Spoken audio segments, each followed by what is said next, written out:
అందరికీ నమస్కారం. నేను మీ Pamula Pushpa Srivani, ex deputy CM. సినీ నటుడు పోసాని కృష్ణమురళి గారి అక్రమ అరెస్టును తీవ్రంగా ఖండిస్తూ పోసాని కృష్ణమురళి గారు కూటమి ప్రభుత్వం ఫామ్ అయిన వెంటనే ఒక ప్రెస్ మీట్ పెట్టి ఆయన ఒక స్టేట్మెంట్ ఇవ్వడం జరిగింది. నేను ఇక నుంచి రాజకీయాలకు దూరంగా ఉండాలనుకుంటున్నాను.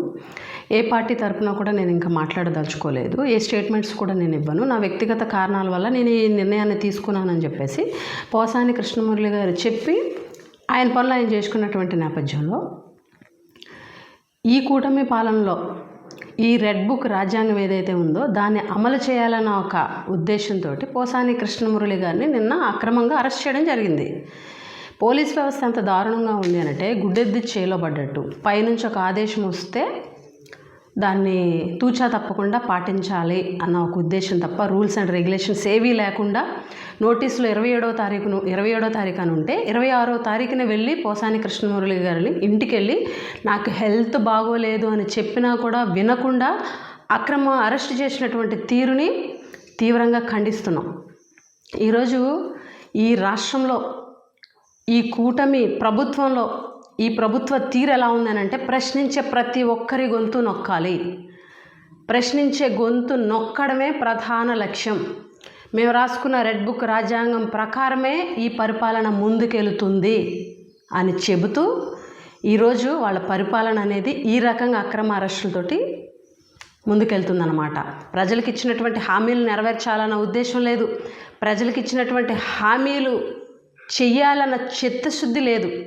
ఈరోజు పోసాని కృష్ణమురళి గారి అంశాన్ని తెర మీదకి ఎందుకు తీసుకొచ్చారు అనంటే డైవర్షన్ పాలిటిక్స్. గత కొద్ది రోజులుగా ప్రభుత్వ వైఫల్యాలను ఎండగడుతూ రోడ్డెక్కినటువంటి ప్రజలను చూసి భయమేసి ఈ కూటమి ప్రభుత్వం ఏర్పడడానికి ప్రధాన కారణమైనటువంటి యువత నిరుద్యోగులు ఈరోజు చెప్పులతోటి చెంపల మీద కొట్టుకొని ఈ ప్రభుత్వాన్ని తీసుకొచ్చి తప్పు చేశామని చెప్పేసి రోడ్డెక్కినటువంటి తీరుకు భయపడి ఏదైతే ఈరోజు ప్రతిపక్ష పార్టీ ఉందో వైఎస్ఆర్ కాంగ్రెస్ పార్టీ ప్రభుత్వ వైఫల్యాలను ఎండగడుతూ ప్రభుత్వం ఏదైతే ప్రజలకు ఇచ్చినటువంటి హామీలను నెరవేర్చినటువంటి నేపథ్యంలో గట్టిగా ప్రశ్నిస్తున్నటువంటి వైఎస్ఆర్ కాంగ్రెస్ పార్టీ గొంతు నొక్కాలన్న ఒక ఉద్దేశంతో ఈ అక్రమ అరెస్టులతోటి భయపెట్టేటువంటి ప్రయత్నం. ప్రశ్నించే ప్రతి ఒక్క గొంతుని కూడా నొక్కుతున్నారు.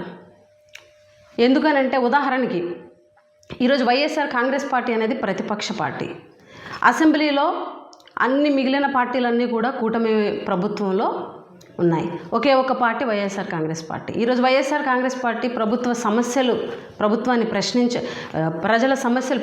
ప్రశ్నించాలని ప్రభుత్వాన్ని నిలదీయాలని ఒక సదుద్దేశంతో అసెంబ్లీలో ప్రధాన ప్రతిపక్ష హోదా ఇవ్వండి అని కోరితే వైఎస్ఆర్ కాంగ్రెస్ పార్టీకి ప్రధాన ప్రతిపక్ష హోదా ఇచ్చేటువంటి పరిస్థితి లేదు అని కరాఖండిగా చెప్పినటువంటి సందర్భం మీరందరూ కూడా చూశారు.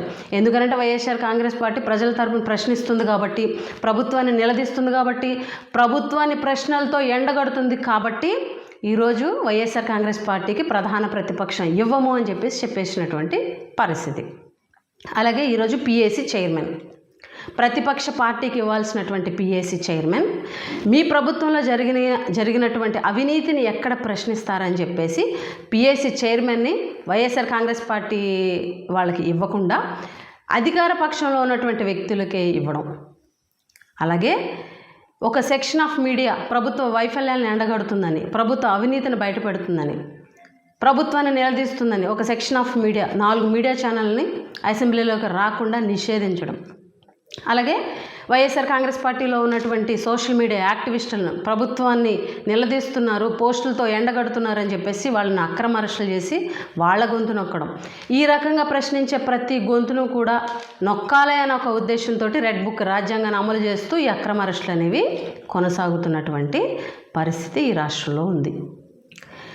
మీరు భయపెట్టాల్సింది ప్రశ్నించే గొంతులను కాదు, ప్రభుత్వాన్ని నిలదీసే వ్యక్తులను కాదు, ప్రతిపక్ష పార్టీలో ఉన్నటువంటి నాయకులను కాదు. మీరు భయపెట్టాల్సింది అమాయకమైనటువంటి ఆడపిల్లల మీద, చిన్నపిల్లల మీద ఈరోజు అఘాయిత్యాలు చేస్తున్న నేరస్తులను భయపెట్టాలా? తప్పు చేయాలని ఆలోచన వచ్చేటువంటి వ్యక్తుల్ని భయపెట్టాలా?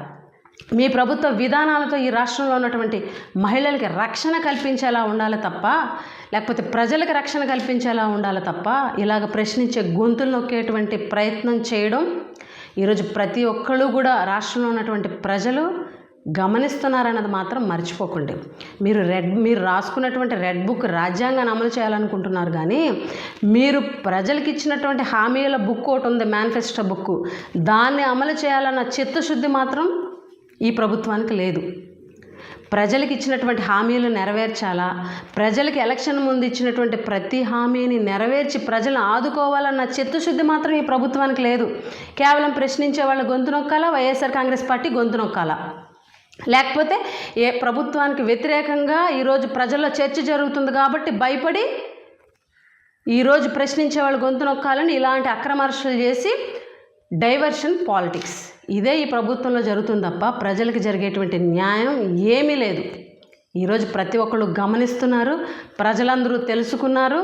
ఈరోజు రోడ్డు ఎక్కేటువంటి పరిస్థితి ఉంది, మిమ్మల్ని నిలదీసేటువంటి పరిస్థితి ఉంది.